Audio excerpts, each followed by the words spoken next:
Congress party 138వ ఆవిర్భావ దినోత్సవ శుభాకాంక్షలు. భవానీ రెడ్డి, కాంగ్రెస్ పార్టీ అధికార ప్రతినిధి, తెలంగాణ రాష్ట్ర ప్రభుత్వం ప్రతిష్టాత్మకంగా తీసుకున్న 6 గ్యారెంటీలకు సంబంధించి ఈరోజు జిల్లాకు మంత్రిగా వచ్చినటువంటి కొండా సురేఖ మనతో ఉన్నారు. వారిని తెలుసు. మేడం చెప్పండి, ఎటువంటి హామీలతో ముందుకెళ్తున్నారు ప్రజల్లోకి అని చెప్పొచ్చు?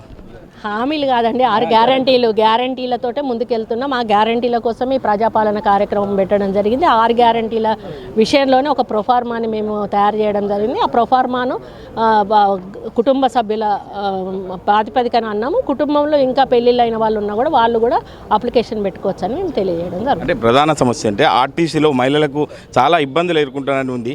ఒక మహిళగా మీరు ఏం చెప్తారు మేడం?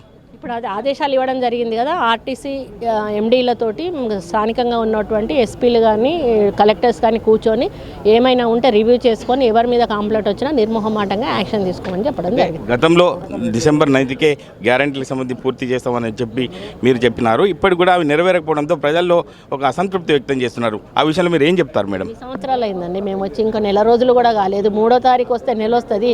9వ తారీఖు నుంచి స్టార్ట్ చేసినాము. 100 రోజుల్లో పూర్తి చేస్తాము, మొదలు పెడతామని చెప్పాము. 100 రోజులు కాలేదు కదా, ఇంకా ఒక నెల రోజులు కూడా కాలేదు. అప్పుడే ప్రజల్లో అసహనం అనేటువంటి మాట మాట్లాడడం బాధాకరం.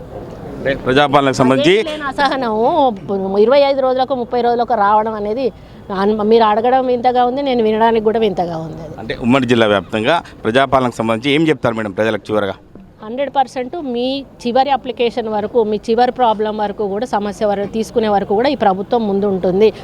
ఒకవేళ ఈ 8వ తారీఖు వరకు మీరు ఇవ్వలేని పక్షంలో తర్వాత ఎంఆర్ఓ ఎంపీడీఓ ఆఫీసులలో కూడా మీ అప్లికేషన్ ఇచ్చే అవకాశం ఉంటుంది.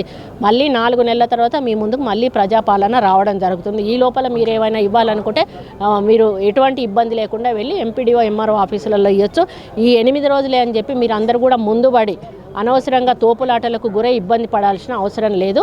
మీ అప్లికేషన్లు అన్నీ కూడా ప్రభుత్వం స్వీకరిస్తుంది, అన్నీ కూడా అప్లోడ్ చేస్తుంది, అన్నిటి మీద కూడా ఎంక్వైరీ జరుపుతుంది. అర్హులైన వాళ్ళను ఎంపిక చేసి వారికి ఇక ఈ పథకాలు అందే విధంగా ముందుకెళ్తారు. అంటే ప్రజాపాలన అనేది నిరంతర ప్రక్రియ. ప్రజలు ఎవరు కూడా అసహనం వ్యక్తం చేయొద్దు. అంటే ప్రభుత్వం అన్ని కోణాలు ఆలోచించి ప్రజలకు సేవ చేసే భాగ్యం కల్పిస్తుంది కాబట్టి ప్రజలు ఎవరు కూడా అపోహ పెట్టుకోవద్దని చెప్పి మంత్రి కొండా సురేఖ చెప్తున్నారు. కెమెరామెన్ ఎల్లవరితో మహేష్, ఉమ్మడి మెదక్ జిల్లా.